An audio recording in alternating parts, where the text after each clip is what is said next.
The U.S. campaign against the Maduro regime in Venezuela had reached a new high. At 9:58 in the morning in the Caribbean Sea, an AH-1Z Viper lifted off from the USS Gerald R. onto Ford and shot south across the water at more than 150 knots. It was a clean, aggressive launch, the kind the American public rarely sees but depends on every single day. And this time, it was not a patrol. It was a pursuit. Several miles ahead, a Venezuelan go-fast boat was tearing up the Caribbean Express route, moving as if the open ocean belonged to it. The crew had no idea their engines had already exposed them. They did not see the sensors watching from 20,000 feet, and they did not hear the Poseidon that marked their heat signature long before the Viper ever arrived on scene. This was happening in international waters, an area where the United States upholds freedom of navigation and conducts interdiction operations under clear legal authority. The smugglers believed raw speed would carry them through.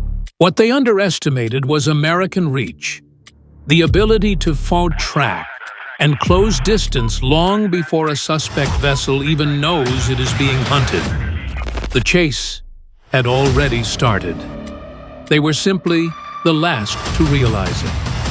If you want to follow this high-speed interception moment by moment, subscribe to Military Power, because the next step shows exactly how the United States stops threats long before they reach our shores.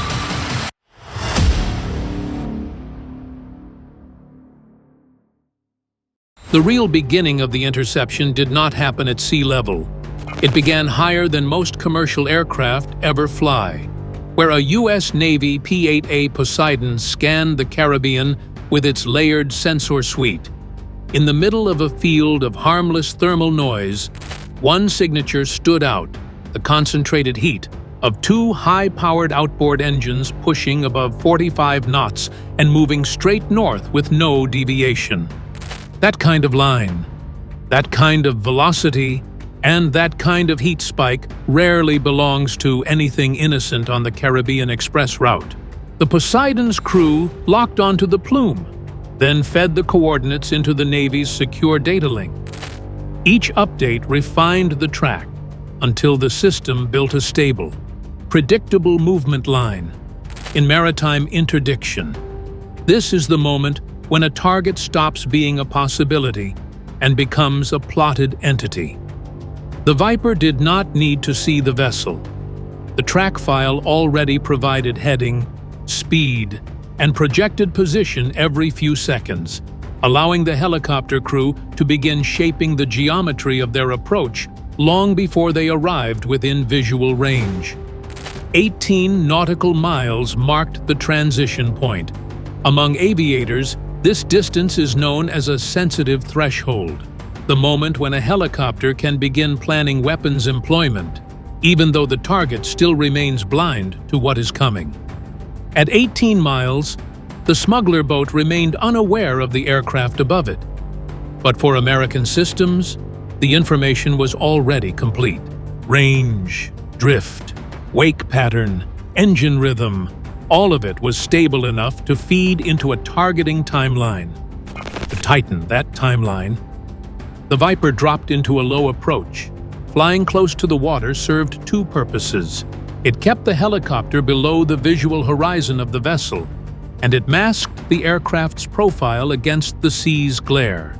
The crew's goal was not simply to chase, it was to approach unseen, staying inside a narrow, low-altitude envelope that reduced exposure, while still allowing enough maneuver space to adjust their position. From above, the Poseidon updated the feed continuously, turning every meter of movement into data the Viper could convert into a heading correction. The helicopter's flight path was not a straight line. It was engineered deliberately, angled to intersect the boat's projected path rather than trail behind it. This is the essence of an attack vector, a geometry designed to cut off a vessel that cannot change its direction quickly enough. While the smuggler boat believed it was simply outrunning open water, The Viper was shaping a corridor that would eventually collapse around it. Nothing about this phase resembled passive tracking. This was the construction of an attack geometry, a framework built from altitude, timing, and anticipation. The Poseidon watched from above, the helicopter crept in from below, and the vessel, still committed to its straight north sprint, unknowingly held the exact heading the Americans needed to create a clean strike solution later in the engagement. For the pilots inside the Viper, every choice mattered. Flying low made concealment easier, but left little margin for error. Flying wide provided more safety, but risked giving the smuggler boat time to accelerate or shift its line. These competing pressures shaped the crew's decision, and they leaned toward the more aggressive option, the one that favored speed, stealth, and precision, because when the target still has no idea it has already been found, the smallest advantage can determine how the next minutes unfold. If you were the officer inside that cockpit, would you close in low for a hidden approach, or would you take the wider, safer arc? Inside the cockpit of the Viper, the mission shifted from pursuit to precision. The pilot activated the helmet-mounted target sight system, the TSS that turns head movement into sensor direction, and paired it with the helicopter's forward-looking infrared camera. The two systems merged their feeds into a single stream of thermal imagery, revealing the long, bright smear of heat trailing behind the smuggler boat. Even from this distance, the plume stood out as a hard, defined line cutting across the cooler water. It was all the pilot needed to begin refining the strike window. The numbers on the display updated with steady urgency. Closure rate, 195 knots. Range shrinking every few seconds. The boat's heading matched perfectly with the predictions from the Poseidon, confirming that the Americans were not chasing a ghost trail, but a live, fast-moving contact that had remained on its northbound track far longer than most smugglers would risk. The cockpit remained calm, but every instrument showed a chase accelerating toward a critical, irreversible point. Back on the USS Gerald R. Ford, the ship's radar operators maintained their own surveillance track. Their role was not to control the engagement, but to build what naval crews call a soft barrier. By holding a stable radar picture, the destroyer helped ensure that the helicopter and the Poseidon shared the same unified understanding of the target's motion. This barrier worked both above and below the horizon. It gave the air crews confidence that no unexpected vessel was closing in from another vector, and confirmed that the smuggler boat was committed to its route. With surface and airborne sensors overlapping, the Viper had a corridor of certainty, a place where every second of movement could be measured, projected, and acted upon. Despite that certainty, the Viper kept its systems restrained. The pilot did not switch to a hard lock. Instead, the helicopter angled its sensors toward the vessel, maintaining visual and thermal awareness without crossing into a posture that could be interpreted as escalation.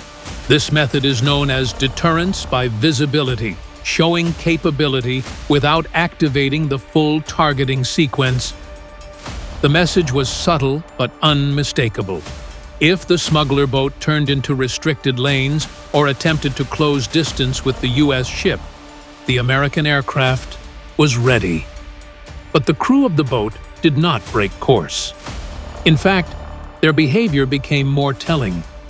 The vessel began executing sharper, evasive movements, 45-degree turns every 30 seconds. These short, aggressive adjustments are used only by experienced operators who know the threats above them. The pattern was a classic smuggling tactic meant to confuse predictive tracking systems and throw off aircraft trying to establish steady aim points. For a small, fast vessel, These turns can buy precious seconds. This time, they bought nothing. The TSS and F-Lear combination filtered out the sudden movements with ease, recalculating the shifts almost as quickly as they occurred. Each turn only revealed more about the crew's intentions.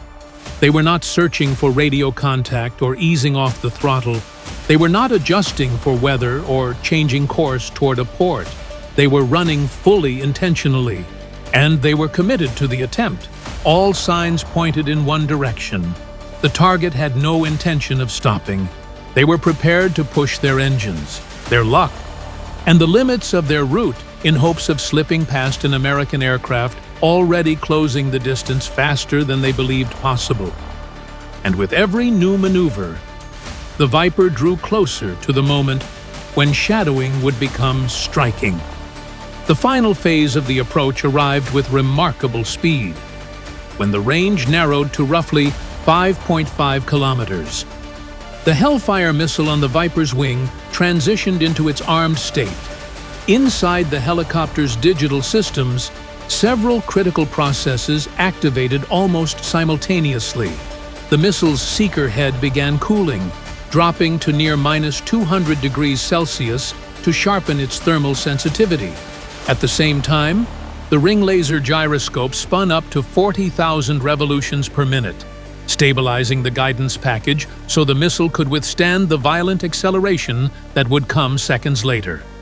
The aircraft had crossed from pursuit into the edge of a strike envelope. With the missile now prepared, the pilot selected the LOBL setting, Lock On Before Launch, a mode preferred when the launch platform has reliable laser designation and clear atmospheric conditions.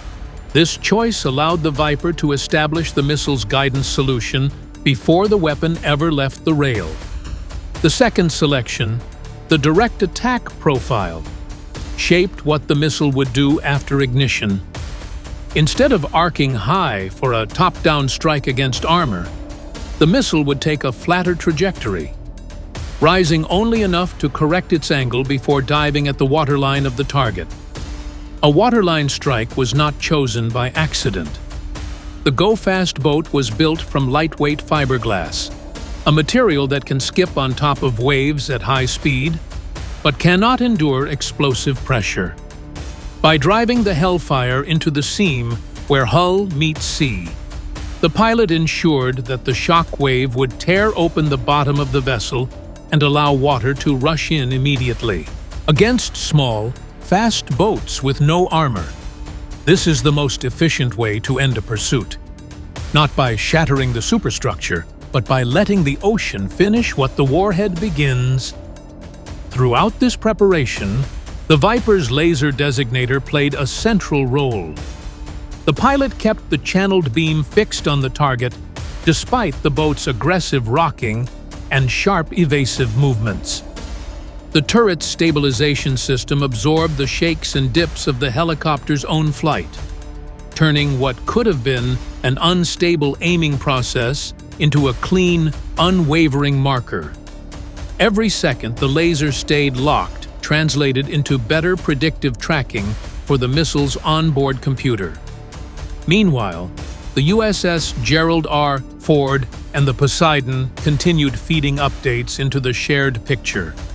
The ship's radar confirmed the boat's speed and heading from the surface perspective, while the Poseidon's sensors verified the thermal signature from above. This dual-angle coverage removed ambiguity from the engagement. The Americans were not relying on a single source, and they were not rushing to judgment. They had built a unified, multi-sensor image of the vessel in motion, its behavior, its construction, and its compliance, or rather its refusal to comply. This was the moment operational commanders refer to as the gray zone, the narrow window where identification, legality, and threat assessment converge. The target had shown no signs of stopping. It had executed evasive maneuvers. It had maintained high speed on a known smuggling track. And it was operating in international waters where the United States had clear enforcement authority, with all conditions met. The decision moved out of uncertainty and into execution. The Viper held steady. The missile was armed.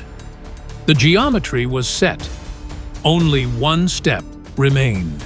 The moment the pilot committed to the strike, the helicopter's airframe absorbed a brief shudder, the kind that signals a weapon transitioning from standby to release. Then, with almost no warning, the Hellfire separated from the rail. The missile's rocket motor ignited instantly, slamming it forward with nearly 20 times the force of gravity. In just a few seconds, the weapon crossed through the transonic boundary and accelerated into the Mach 1.1 to Mach 1.3 range, moving far faster than the boat's crew could ever perceive, let alone react to. The missile's exhaust vanished into the sea haze as the weapon pulled toward its programmed trajectory. Once airborne, the Hellfire executed the maneuver its design is famous for, a climb-then-dive sequence that lifted it above the boat's line of sight before angling down into the strike profile. This arc allowed the guidance system to correct for the boat's erratic movements, smoothing out the vessel's zigzag course and projecting where its hull would be at the moment of impact. From the outside, the missile looked like a small streak of fire. Inside its computer, however, thousands of calculations were unfolding every second, adjusting pitch and roll to match the laser energy reflecting off the target's hull. As the missile reached the termination point of its dive, the waterline became the focal point. This was where the fiberglass hull met the sea, the weakest point of a vessel built for speed, not survival. The Hellfire's guidance package drove the missile downward with surgical precision. The strike was not meant to scatter debris for miles or blow the boat apart mid-air. It was aimed at the exact spot where the warhead's blast would tear open the hull and let water do the rest. When the warhead detonated, the effect was immediate and violent. The explosion, roughly equivalent to 28 pounds of TNT, ripped through the fiberglass structure and collapsed the boat's underside in a single shock wave. The hull did not simply split, it disintegrated. The blast pushed outward, shredding the vessel into fragments that scattered across nearly 100 meters of open water. A white plume of spray rose briefly, then fell back into the sea, leaving behind nothing that resembled the sleek profile of the craft that had been racing north only seconds earlier. From launch to destruction, the entire engagement lasted approximately 8.3 seconds. That span of time, shorter than a human breath and shorter than a single sentence on a radio call, ended the attempt to outrun U.S. surveillance. When the water settled, there were no large hull sections, no remaining engines, no intact superstructure. The ocean absorbed everything the explosion had not already vaporized. The Viper banked gently into a confirmation orbit, circling the debris field once to evaluate what remained. The helicopter's sensors verified that no major components were afloat, and that the vessel no longer existed as a functional craft. With the assessment complete, the crew transmitted the final status: target destroyed. There was no need for a second missile, no additional warning shot, no radio broadcast. The strike had been clean, exact, and final. The kind of precision engagement that underscores why American airborne weapons continue to shape maritime security in the hemisphere. With the debris field fading behind it, the Viper turned back toward the USS Gerald R. Ford. The mission finished in less time than it took the boat's crew to understand what had happened. The destruction of the Go-Fast boat was not just the end of a single smuggling run.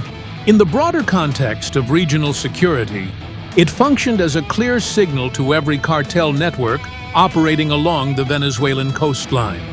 These groups rely on speed, unpredictability, and the vastness of the Caribbean to hide their movements. But an engagement like this? Fast, precise and unavoidable, reminds them that the ocean is no longer the shield it used to be, when a U.S. helicopter can intercept, target, and neutralize a vessel in seconds. The message resonates far beyond the splash zone where the hull disappeared. This strike arrived during a period when American maritime surveillance has been expanding, not shrinking. The P-8A Poseidon, the U.S. Coast Guard, and the Navy have been increasing their combined operations across the southern Caribbean, tightening the gaps in an area cartels long assumed they could exploit. These efforts are not isolated. They are part of a broader operational push designed to monitor traffic lanes, map smuggling routes, and identify patterns of movement that match cartel logistics. The coordination between these branches gives the United States an extended presence across the region, not just at the surface, but above it and beyond the horizon. Recent years have also seen a series of interdictions that mirror what happened here. Reports from the U.S. Naval Institute and official releases from U.S. Southern Command have documented multiple high-speed interceptions using aircraft, helicopters, and surface cutters working in unison. Each event contributes to a pattern that reveals a larger American strategy: break the Caribbean corridor before narcotics ever reach land by striking early, far from populated areas and in international waters. The United States reduces the need for high-risk chases closer to the U.S. coastline. The numbers justify the approach. According to data from U.S. Customs and Border Protection and the U.S. Coast Guard, tons of cocaine and fentanyl move through maritime routes every year. The quantities seized do not represent the sum total, only the fraction that gets caught. Cartels rely on volume and speed, betting that at least some shipments will slip through. Against that strategy, the use of a hellfire is not overkill. It is targeted interdiction applied at the exact moment when evasion is still possible, but before drugs disperse into complex land networks. This operation demonstrated a simple but powerful principle. Presence, sensors, and rapid response create dominance in the gray zone, the space where civilian and criminal traffic blend and where hesitation can allow entire shipments to vanish. The combination of high-altitude surveillance, precision weapons, and coordinated naval enforcement shifts the balance away from smugglers who once believed the open sea offered them an advantage. The debris left behind from this strike may have already settled to the ocean floor, but the message remains on the surface, carried across the region. The Caribbean is no longer a place where speed guarantees escape.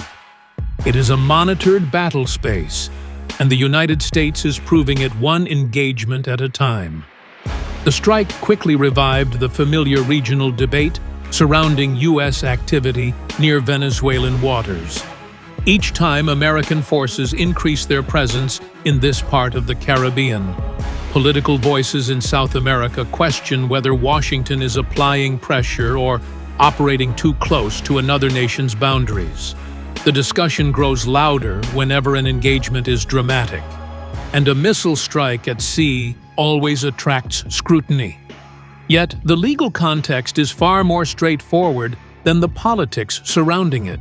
Most U.S. interdictions of this type occur well outside any country's territorial sea in international waters, governed by maritime law and long-standing regional cooperation agreements.